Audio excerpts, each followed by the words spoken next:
Živjo, and welcome back to my channel. We are doing what I was reading in April, and boy, there was a lot.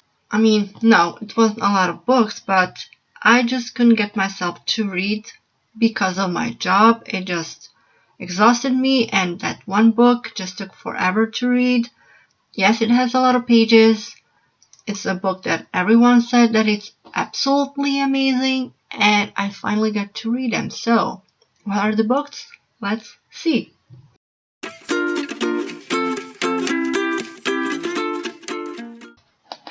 Yes, I finally read Six of Crows. And of course, right after that, I read Crooked Kingdom as well.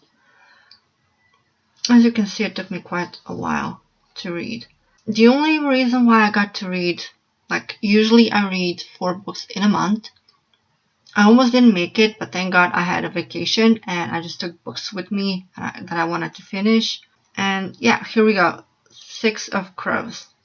I can see why people love this. Yes, it's young adult, and you have to understand that these are just teenagers, so for 15 to 18. And the things that they go through, it's kind of a dark. It has action and adventure, but it's also, like I said, it's dark. I noticed that some people just don't agree with this book because they are teenagers, but when you read young adult, you really need to put yourself in that mind that you're a teenager and not an adult, because I don't think you can get into these books. So Six of Crows is taking 6 teenagers, complete strangers, not all of them, Kaz, Inej, and Jasper. They know each other for a long time. Then came Nina, and then we get to meet 2 more. So this is about a big task, a heist that could get them rich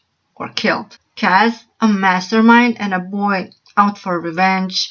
Inej is a silent assassin spy. Jasper is a sharpshooter and a boy that likes to gamble. Nina is a strong Grisha, a heart-render with a very bubbly personality, and she's very flirty. I really had to learn about Grishas, but I like the idea of their power and everything that is happening. Then we have Matthias, a strong warrior, witch hunter that hunts Grisha. So basically Nina is kind of in trouble. Yeah, right. And Violin, a shy boy with skills to make bombs and a secret of who he is. Of course, Kaz already knows that. Nothing escapes this guy. He knows everything. Basically, this heist is to save a guy from the ice court and bring him to the merchants that hired Kaz, and Kaz looking for his crew, basically all 6 of them. They did succeed, but there was a betrayal and they lost 1 member of the Crows. Not like death.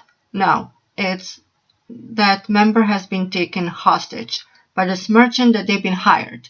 Because I don't think he believed that they will even make it. Because to go into this ice court is like you're basically sending yourself to death. I love the tension between Kaz and Inej, but goddamn, sometimes I just want a little. If you want slow romance, these 2 have slow romance.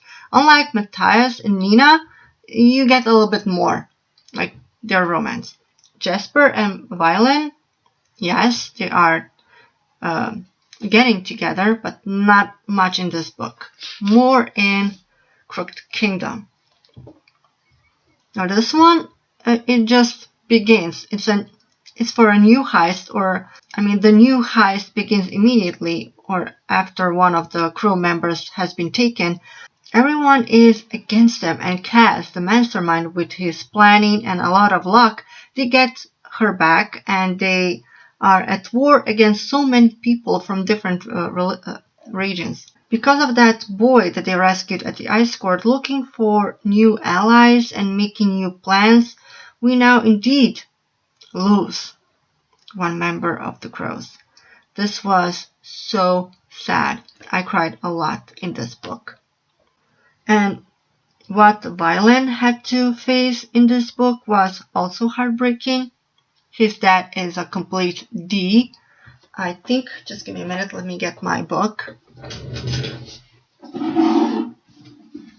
This book was not translated when I bought it, so I have an English version. And I think it was, hold on.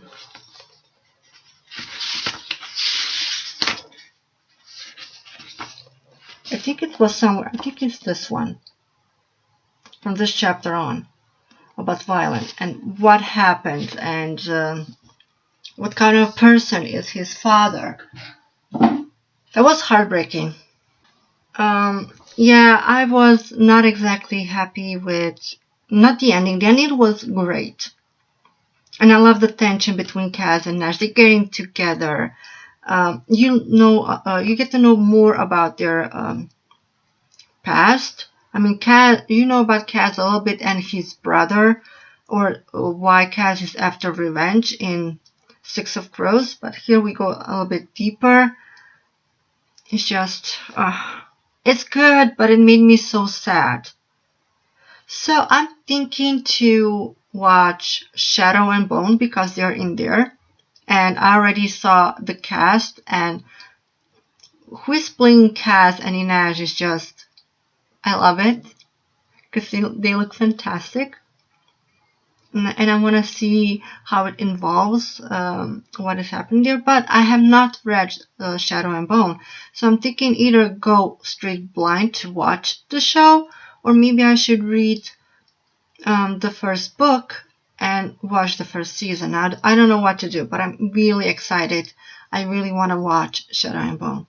Just to see the crows in there back together, even though I know the things that will happen.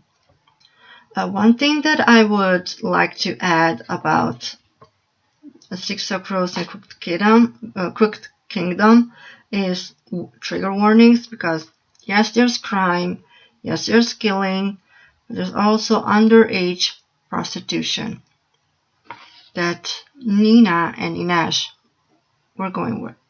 I mean, I didn't exactly say a lot about Nina doing that, but Inaj was forced into it, so please be aware of that.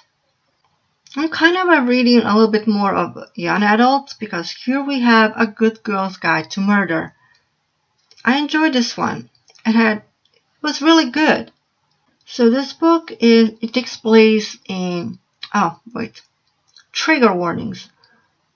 There's a lot of talk about alcohol, rape, drugs, swearing, so if you haven't read that, then just so you know what's going on. It basically takes place in a high school in a small town, and the kids need to do a project for school. Pippa is going, her main girl, is going to do research on a missing classmate called Andy that disappeared 5 years ago. Her body was never found, so everyone just thinks she's dead. Kind of weird, but okay. And a boy who was framed for killing Andy, his name was Sal, was also murdered, but they think that he killed himself because he killed Andy, and then he couldn't live with the guilt, and he ended his own life. And now the entire town just hates this boy's family, and they don't even know the truth, and also they don't even care. Pippa is determined to find out, because she does not believe that Sal did it, that the killer is still out there. So she started to search for friends that were friends with Andy and Sal, and also including Sal's brother, Ravi. Pippa is getting stalked, and she receives death threats if she doesn't stop. She almost did stop the investigation, because it was getting really to her, and whoever this killer is coming after her. But in the end, everything is revealed, and the plot twist, I liked it a lot. It was good.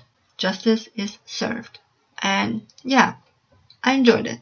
The last book, Rock, Paper, Scissors.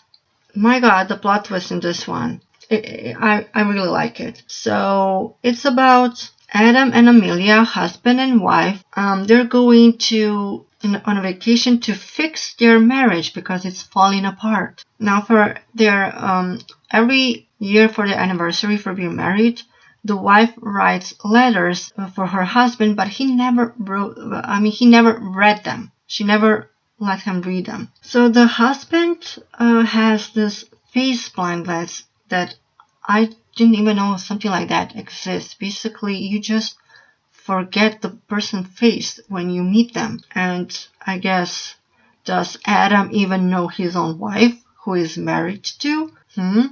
Also, with every anniversary, when I said that the wife is writing the letters, they exchange traditional gifts like paper, cotton, pottery. And yeah, since she never let Adam read her letters, she let him read now. They both know this weekend will make them or break their marriage, but they didn't randomly win this trip.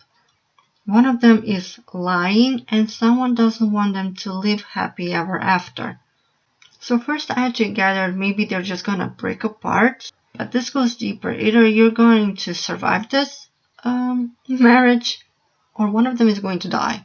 That's what I got. Also, a crazy woman is basically close to them in this vacation home. I'm not gonna tell you who it is.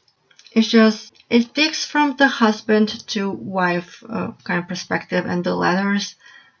And the end, when it starts to get revealed, is just so shocking. Like I said, the plot twist is so good. I do recommend Rock, Paper, Scissors. If you're into the mystery, thriller, suspense, psychological, highly recommend it. So yeah, those will be all the books that I was reading in April. Thank you so much for watching. I hope you enjoyed my little video. If there are any books that you perhaps were reading as well, maybe some of these, what did you think of them? Also, if you have any books to recommend, I'm open for whatever genre of books there is. Mystery, romance, spicy romance. I'm actually thinking to get into it because this month I didn't read hardly any romance. Like every month I read at least 1 or 2 books from by Colin Hoover. It's usually 1 or 2 books a month, but I didn't read none of that. And I'm kind of thinking maybe I'll start May with a romance book, spicy romance book. We'll see. Basically, I'm open for any type of books. So if you have anything to recommend, please write them down in the description box below. So thank you so much for watching. I hope you enjoyed my little video, and I hope to see you in my next one. Ciao!